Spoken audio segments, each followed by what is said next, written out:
मराठी लाघवी लीळाचरित्र बोली असे श्री चक्रधर शब्द. महदंबा माय मराठी जोजवी शब्दांना पाजव्या त्या परब्रह्म परमेश्वर भगवान श्री चक्रधर स्वामींच्या ज्ञान साधनेनं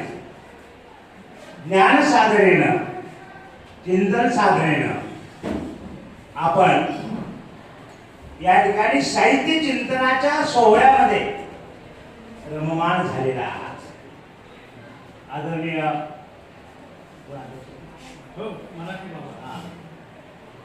आजच्या कार्यक्रमाचे सोहळ्याचे अध्यक्ष आमचे परमस्नेही प्राचार्य राजर बाबा शास्त्री मराठे, त्याचबरोबर बागल सर मोहन आणि तसेच आमचे मोहन दादा जे मराठी अध्यासनाचं काम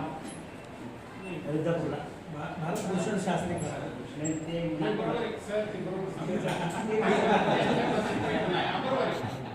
अमरावती रुद्रपूर अमरावतीचा मराठी शारदेच्या सेवेमध्ये समर्पित झालेलं व्यक्तिमत्व म्हणजे बाबुळगावकर आमचे जे शास्त्री आहेत. बाबुळगावकर बाबा नाही तर काही शास्त्री मोहनदास, आणि त्या ठिकाणी त्यांचं सुद्धा फार मोठं चिंतन आहे. त्याचबरोबर नागपूर तुकडोजी राष्ट्रसंत तुकडोजी महाराज विद्यापीठाच्या अध्यासनाचे प्रमुख आदरणीय श्री भारतभूषण शास्त्रीजी, त्याच्या सोहळ्यासाठी उपस्थित असणारे सर्वच थोर चिंतक, अभ्यासक, विवेचक आपण आहात. आपल्या सर्वांच्या माध्यमातून मराठी भाषा संवर्धनाचा विषय, त्याची जोपासना आणि उपासना कशा पद्धतीने आपल्याला वाटवता येईल त्या दृष्टीनं अत्यंत महत्त्वाचा महाराष्ट्र शासनाच्या महाराष्ट्र शासनाच्या कोणते राज्य मराठी विकास या सदराखाली अत्यंत महत्त्वाचा हा सोहळा दोन आमचे कुशल अशा प्रकारचे व्यक्तिमत्व आहेत, त्यांच्या माध्यमातून या ठिकाणी कॉलेजला होतोय. मी इकडं औरंगाबादला संभाजीनगरला आलो होतो. त्या ठिकाणी अवधूत नाना खडके यांचे वडील वारल्यामुळे मी आंतरवाल्याला आलो, आणि मग त्या ठिकाणी मला आदरणीय श्री भारतभूषण शास्त्रींचा फोन आला की बा म्हणलं तुमचा कार्यक्रम संपून जाईल, पण म्हटले भेट द्या. दुसरा प्रश्न म्हणून वरच्या मजल्यावर मला 100 किलोचं वजन घेऊन चढणं सुद्धा काढता येते, पण तरी पण त्यांनी म्हणजे तुम्ही आलेच पाहिजे. अतिशय स्नेहभावानं त्यांनी बोलवलं. आज काळाची गरज आहे. आज मराठी साहित्याची जोपासना होणं हे अत्यंत महत्त्वाचं आहे. संत वाङ्मयाने, संत साहित्याने अनेक वर्षापासून ते काम केले. मी यापूर्वी एकदा कॉलेजला आलो, कारण आमचे अंकुशराव साहेब हे आमचे मित्रच होते. त्याबरोबर आमचे राजेश भाऊ यांचा सुद्धा अतिशय स्नेहानुबंध आहे. आम्ही औरंगाबादला एका सरकारी जागेत मंदिर बांधलं, आणि भाऊंना सांगितलं, म्हणलं बा सरकारी जागेत आम्ही मंदिर बांधलंय, ते अधिकृत नाही आहे, पण मूर्ती स्थापनेसाठी तुम्हाला यायचं होतं.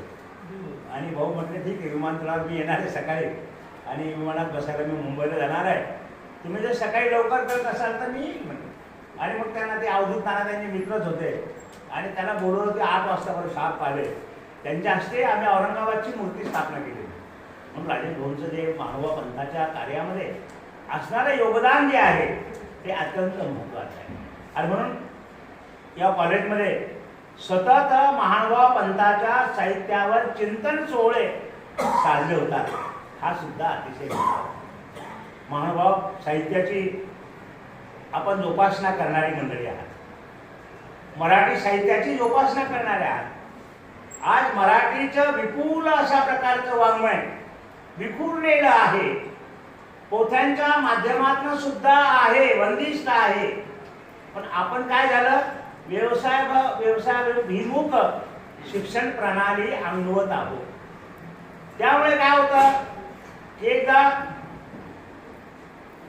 कॉलेज पूर्ण झालं, सर्व्हिसच्या दृष्टिकोनातून एखादा प्रबंध लिहिला, एखादा कोर्स केला आणि मग आपली जागा नोकरीच्या माध्यमातून फिक्स होईल, तिथं आपण अल्पसंतोषी आहोत. अल्पसंतोषी आहोत. तुम्हाला राग नका होतो, कारण इथं आता आम्हाला आमच्या महाराष्ट्राच्या प्रचंड वाङ्मयाचं काम करायचं, त्यासाठी झपाटून गेलं पाहिजे. अनेक साहित्यिक मंडळी, आता मोहनदादा आमचे बाहुळगावकर लिप्यांचा अभ्यास करतात औरंगाबादच्या विद्यापीठामध्ये, त्याने अनेक लिप्यांचं लिप्यांतर करून घेतलं, अनेकांना लिप्यांच्या पोथ्या उपलब्ध करून दिल्या. मानवा पंथाचं विपुल साहित्य, आपली सर्व साहित्यिकांची अभ्यासकांची वाट बघत आहे, पण आपण तिकडे जायला थोडं कमी पडतंय.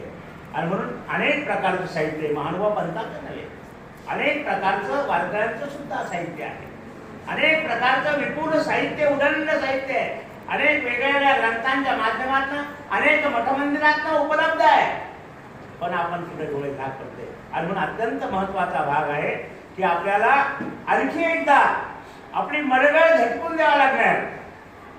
कारण संत विनायकाने म्हटले, पूर्व दिव्य ज्याचे त्यांना भावी रम्य काळ.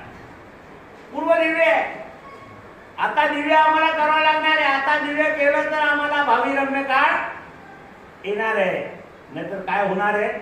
आज संस्कृती शून्य माणसं होऊ लागली आहे, आपण बघते की नाही. कारण आपल्याला बाहेरचं घ्यावं असं वाटतंय. मराठी भाषेचा विकास झाला पाहिजे, ते आपल्या घरापासून झाला पाहिजे, आपल्या मुलांपासून झाला पाहिजे. घरात मराठी भाषा बोलण्याचा आग्रह झाला पाहिजे, हा विचार आमच्या पुढे थांबला. आणि म्हणून करता विकासामध्ये अडथळा निर्माण. आज गरज आहे.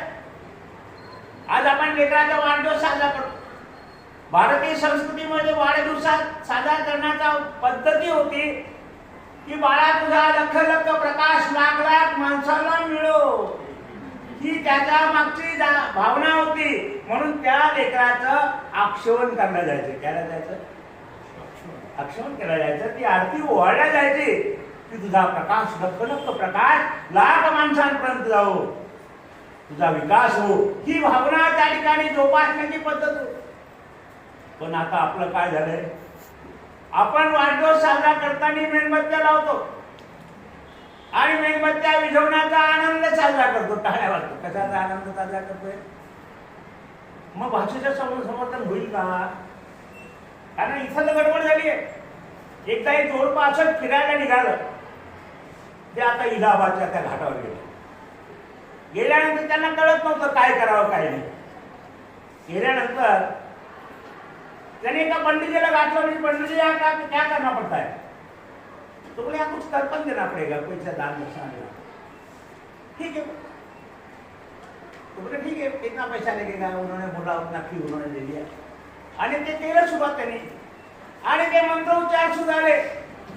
म्हणजे तुम्हाला त्या पूजेला हात लावावा लागेल, प्रत्येक गोष्ट समर्पण करायला, त्या ठिकाणी अर्घ्य अर्पण करताना तुम्हाला हात लावावा लागेल. आणि मग त्यावेळी ते म्हणले जलम समर्पयामी, पुष्पम समर्पयामी, गंधम समर्पयामी, अक्षदा समर्पयामी म्हटल्यानंतर मग ते म्हटले पती पत्नी दानम ददाती स्वा.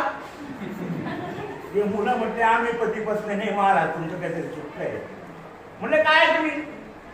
ते म्हणले आम्ही फ्रेंड आहोत, फ्रेंड. आणि फ्रेंड म्हटल्यानंतर तो पंडित विचारतो होता, त्याने सुरुवात केलं पुष्पम समर्पयामी, अक्षदा समर्पयामी, आणि तो म्हणतो फ्रेंडम फ्रेंडी दानम ददाती.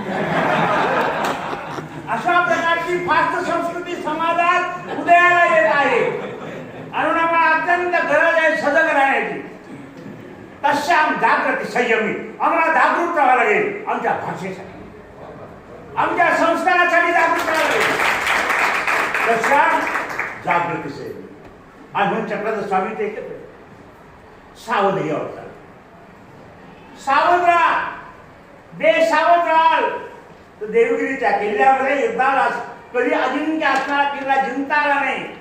पण तत्कालीन समाजातल्या नतद्रष्ट लोकांनी धान्याच्या जागेवर वीट भरून ठेवलं होतं. आणि वीट भरून ठेवल्यानंतर सैनिकांना धान्यच राहिलेलं नव्हतं. काय झालं मग? कसं युद्ध करणार? अशा प्रकारचं समाज जीवन हे वेगळ्या पद्धतीने वेगळ्या वळणावर चाललंय. म्हणून आम्हाला गरज आहे, आमची भाषा जगली पाहिजे. भाषा जगली तर संस्कृती जगेल, संस्कार जगेल. आणि हा संस्कार जगण्यासाठी आणि म्हणून भगवंताला चक्रधर स्वामी मराठीमध्ये निरूपण केलं. आणि म्हणून त्या ठिकाणी भट्टवास म्हणाले, केशवया म्हणाले, आता आम्ही संस्कृतमध्ये रचना करतो. कारण ते अस्मात तस्मात नेनेगा माझ्या माता या नागवती. हे सर्वसामान्य माझ्या स्वामींचा जनपरिवार हा नागवेश त्यांना करणार. आणि म्हणून मराठी भाषा ही समृद्ध होणं, तिचं संरक्षण होणं समृद्ध झाली आहे. आता ज्या पोहोचलाय ते संरक्षण झालं पाहिजे, नाही तर हळूच आपल्याला कुठेतरी त्रास होणार आहे. बघा, भाषिकांना त्रास होणार आहे. भाषा प्रेम आपलं कमी होत चाललेलं आहे. आणि म्हणून निश्चय करा,